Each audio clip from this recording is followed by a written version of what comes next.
Showing you right now where the rescue operations are being carried out, and we would like to show you the bridge itself as well, because we had seen that the bridge had been inaugurated before time. We are being also told that there were no checks that had been carried out, and this is the bridge. In fact, this is the Jhulta bridge, in fact, in which we had seen that more than 500 people had been at some point on the bridge itself, and we are seeing that the entire bridge has collapsed, and because of this there were more than 250 people that had fallen into the river as well. And you can see the kind of aftermath that we are getting to see, the kind of visuals that we're getting to see of this bridge that had collapsed as well, the entire structure of the bridge as well that has completely collapsed as well. And you can only imagine, looking at the images of this bridge as well, as to how many people had been present there and how many people have lost their lives. The death toll keeps on increasing by the minute. The kind of injuries that people have sustained is also something that is a sorry state that we get to see of the people that have been affected because of the kind of negligence of the government machinery, of the entire company as well that had constructed this bridge, and of course did not get a fitness certificate before inaugurating this bridge as well. And what we see on the ground right now is that through the night that rescue operations are being carried out, where several people have still been reported to be missing, the people that have not been made contact with as well. We are seeing images, in fact, of children whose parents are still missing. They have not been able to be contacted with as well. So these are the kind of images that we see here in the middle of the night, in the wee hours of the morning as well. Through the night we had seen since 8 p.m. since about 7:30 p.m. as well.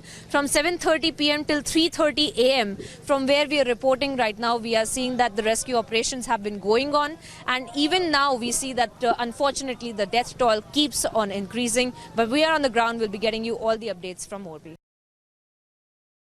Operations are going on right now.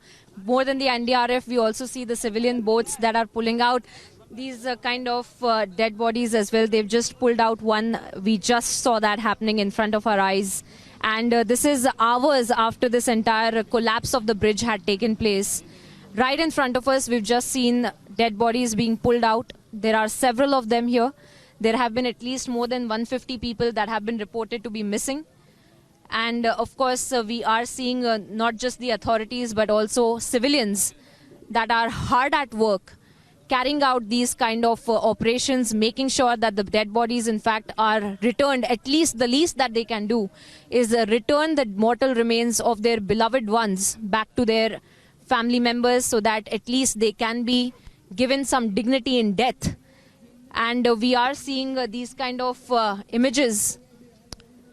These kind of images throughout, viewers, and we are traveling with the NDRF themselves, and they themselves are also carrying out this rescue operation, and to make sure the debris clearing is also done, and the people who have lost their lives, unfortunately, in this man-made tragedy, at least are returned to their loved ones.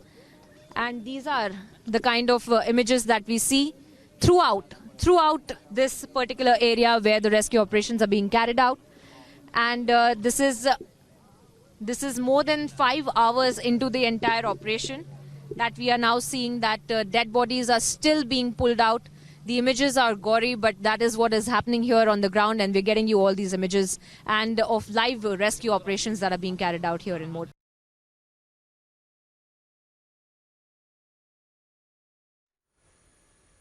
All right, we're getting in visuals of the rescue operations as well, with the fact that the tragedy, the man-made incident that occurred in Morbi, Gujarat. Now, search operations, remember, are currently underway. In fact, Priyanka, also a correspondent who's continuously tracking this particular story, also did tell us that the rescue operation is still underway. In fact, you can see those visuals coming in from Morbi Bridge, where of the collapse site as well. Now, the Indian Army had, of course, reached around 3 a.m. is what we're learning. And the teams of NDRF are also out there carrying out those rescue operations. We're, of course, continuously tracking the story right here on Republic to get you the latest. But the visuals that we're seeing here right now are of the rescue operations from the Morbi Bridge collapse site.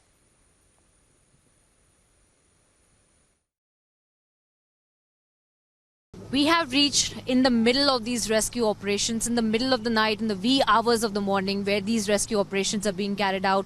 We're with one such team of NDRF. In fact, there are at least 5 teams of NDRF that have been deployed. One is on the way from Gandhinagar to Vadodara.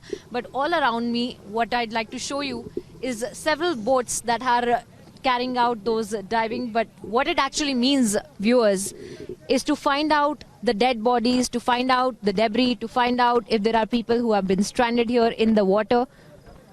And what you see are NDRF officials diving into this water to pull out bodies, to pull out people who might be still alive, who might be stranded here. And that's exactly what we see. Is not just NDRF, but also fire emergency services. And not just that, there are volunteers as well who are going inside and pulling out what seems to be the dead bodies of the people who lost their lives because of the bridge that has collapsed right here. The Julta bridge that had collapsed because of 500 people, viewers, 500 people that had been there on the bridge, and they had fallen down in this river. What you see are reminiscence of these kind of particles that we also see.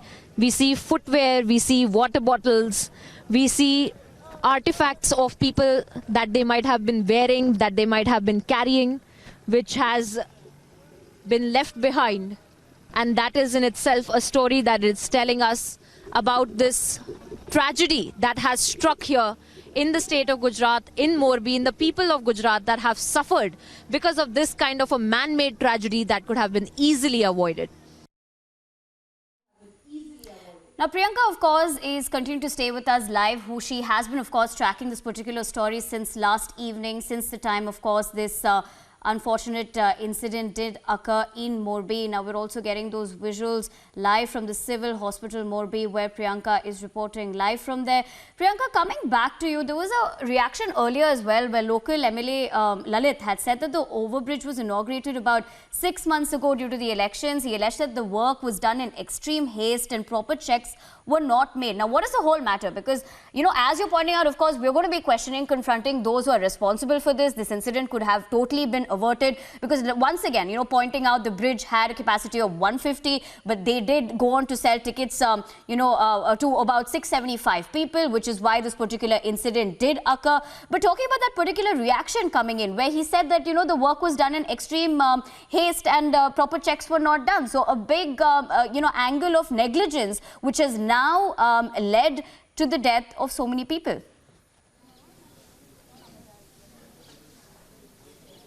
Well, that's exactly what it is, Nivedana, because on the ground as well, we get a sense that this was something that had been done in haste. And of course, that is something that the local MLA has also stated, claiming that that there were no checks that had been carried out, that the company as well that had been responsible for carrying out the renovation had not been given a fitness certificate as well. The NOC had not been taken as well. So all of those things have been pointed out by the government machinery themselves, and they have also stated that there were more people than the bridge could actually hold that had been allowed on board of the bridge. Let's keep panning our cameras, because we do see some movement here, and we are being told that the Chief Minister is also going to be arriving here at the civil hospital to take stock of the situation, to take stock of the developments that have taken place here at the civil hospital, and of course will also be taking meeting with the people that have sustained injuries, and of course people that have lost their lives as well,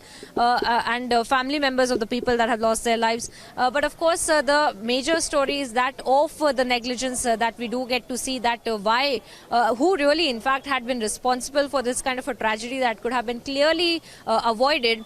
Of course that there was no certification that had been given, and B, of course on the ground there were no police officers that